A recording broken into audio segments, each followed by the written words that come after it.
സ്വതന്ത്ര ഇന്ത്യയിൽ ആദ്യമായി ഒരു തീവ്രവാദിയെ തൂക്കിക്കൊന്നിരുന്നു. അയാളുടെ പേരാണ് നാഥൂറാം വിനായക് ഗോഡ്സെ. എന്തിനാണ് ഇന്ത്യ കണ്ട ആദ്യത്തെ ഈ തീവ്രവാദിയെ തൂക്കിക്കൊന്നത് എന്നറിയാമോ?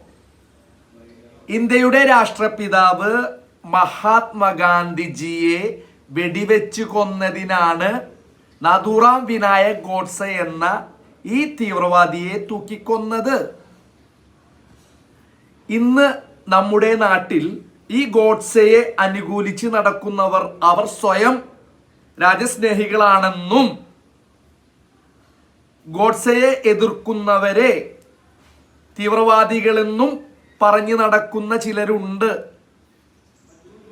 ചരിത്രമെന്നത് എത്ര മണ്ണിട്ട് മൂടിക്കഴിഞ്ഞാലും അത് മുള പൊട്ടി വൃക്ഷമായി പടുവൃക്ഷമായി വളർന്ന് പന്തലിച്ചു കൊണ്ടേയിരിക്കും. അതാണ് ചരിത്രം.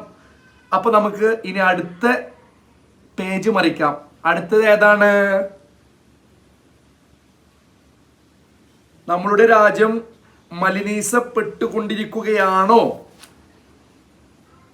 പറയൂ കുട്ടി.